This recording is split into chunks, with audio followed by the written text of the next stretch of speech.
Ako si Maki Feolino Cerdeña. Handog ko'y kwento ng buhay ko, Maki's Vlog ang pangalan. Tapos na nga pala ang construction sa Himaluto Bridge kung saan dati akong naka-assign. Kaya ngayon lipat na ako sa bagong project sign na inassign sa akin ng HR. Doon na nga pala ako malilipat sa Tagbak, Donsol. Ito, nag-i-impake na ako ng mga gamit na dadalhin ko papunta sa Tagbak, Donsol. Stay na kasi ako doon, hindi na pwedeng uwian kasi malayo. Tapos na nga pala ako maligo at magbihis ng panlakad. Ito, nagsusuot na ako ng sapatos. Pagkatapos, babalot ko na rin itong tsinelas kasi dadalhin ko ito sa aking trabaho. Sinusuot ko na rin itong jacket. Handa na akong umalis. Ayos na itong forma ko, formang action star. Naglalakad na ako papunta sa tricycle. Isasakay ko na itong sako bag. Inaayos ko muna ang pwesto ng tricycle. Kukunin ko nga palang aking bag at isasara ko ang pinto, kaya bumalik ako. Dala ko na ang bag at heto, aalis na ako. Doon muna ako pupunta sa barangay eskwela kasi nandoon yung aking motorcycle. Doon ko rin iiwan itong tricycle kila mama. Ito nga pala ang bahay na tinutuluyan ko. Mag-isa lang akong natutulog dyan. Ito yung matatanaw nyo sa paligid nitong bahay. Puro mga kahoy, mga pananim, mga damo. At yan ang tricycle ko. Diyan ang daan papunta sa gate. Nandito na ako sa barangay eskwela. Dito ko nga pala pinarking sa gilid ng kalsada ang aking tricycle kasi pupunta daw si Papa sa Sitio Uban. Doon sa tinutuluyan ko. Dito naman nakaparking ang aking motorcycle. Ito ang gagamitin ko papunta sa Tagbak, Donsol. Kinuha ko na nga yung sako bag at ilalagay ko dito sa aking motor. Binuksan ko na nga yung gate kasi lalabas na ang aking motor. Ayan yung sako bag na pinaglagyan ng aking damit, nakalagay na sa aking motor. At ready na ako lumabas sa gate. Pero bago ako sasakay ng motor, nag-selfie muna ako sa salamin ng bintana. Nakarating na ako ng bayan ng Kasiguran. Dito ko pinarking muna ang aking motorcycle. Nandito ako sa plaza ng Kasiguran. Kakain muna ako bago ako babiyahe papuntang Tagbak, Donsol. Kaya dumaan muna ako sa fast food dito. Plain rice lang po, sir. Yan ang sinag na lang. Dalawang sinaka. Iga duman sa kanin. Iga doon sa kakanin. Heto, kakain na muna ako. Heto, ulam ko. Iga doon sa kakanin. At meron pang Mountain Dew, soft drinks. Wala pa kasi ako almusal, kaya kumain na muna ako. Tapos na ako kumain, kaya magbabayad na ako ng aking pinagkainan. Magkano po? Isang kainan na sa 104 pesos kaagad ang binayad ko. Inabot na niya sa akin ang sukli. Wala pa ako allowance kaya magka-cash out muna ako mula sa GCash. Pumunta muna ako dito sa tindahan para mag-cash out. Mga cash out.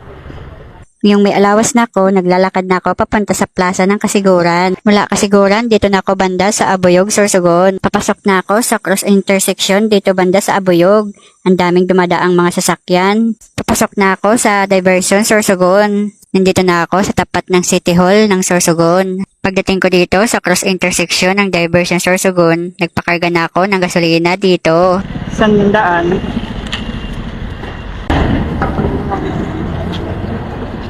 Nandito na nga pala ako sa Bukal-Bukalan, Sorsogon. Ang ganda ng pagkakagawa nito, hugis alimango. Parang ang sarap tumambay dito pero kailangan ko nang magpatuloy at baka gabihin pa ako sa biyahe. Ito nga pala ang crossing sa Kamadkad, Castilla. Head southwest on Central Nautical Highway, Putiao, Pilar, Donsol, Sorsogon Road. Nandito na ako sa crossing Putiao, Sorsogon at dito gumamit na ako ng Google Map. In 5 kilometers, turn right onto Abacay. Pagdating dito, pinapalay ko ako ni Google Map sa may Abukay. Pagkatapos ng 30 minutes na biyahe ko doon sa Abukay, bumalik ulit ako dito sa main highway kasi yung tinuturo ni Google Map is kinita. Hindi ko kabisado yung daan.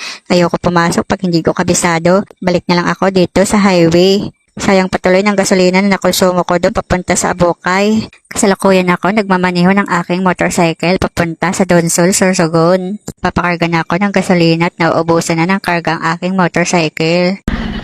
Sandaan. Lady.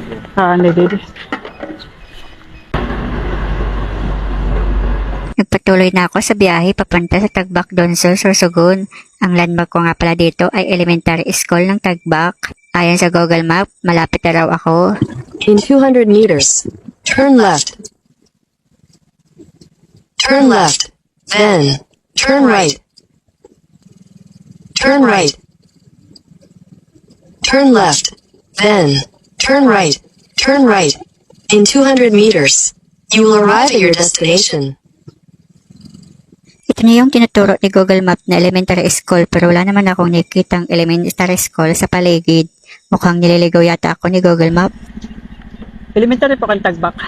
Elementary. Lagpas.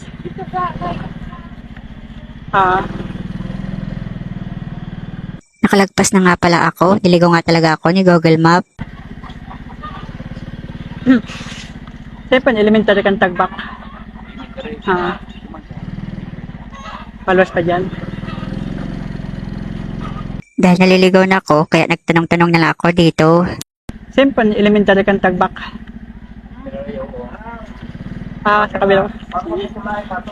Lagpas. Excuse po. Siyempre, elementary ng tagbak. Elementary ng tagbak. Yan po danan? Oo. Thank you.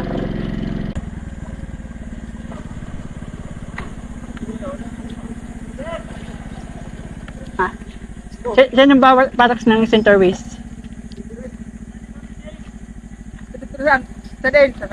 Ang sa road concreting. Dito, takbak. Dito. Dito. Oo, duman ako ma-assign. Sa wakas, narating ko na rin ang lugar kung saan ako ma-assign at ito na yun. Ito na yung barracks nila at kahit naligaw ako sa daan pero nahanap din kita. Signal. Nilagalag naman akong gagel, doon ako nakabot sa ibong. Diyan sa ibong, sa value. Sa kabila. Video. Sa may, kumbaga, sa may river control. Sa gilid. Doon man ako tinuro. Nagkapot. Nagkapot ako sa tao. Nagkapot. Amo na yung barracks nito. Ang motor, di dinala sa taas. Yun ang magiging barracks ko. Okay naman. Pagod na.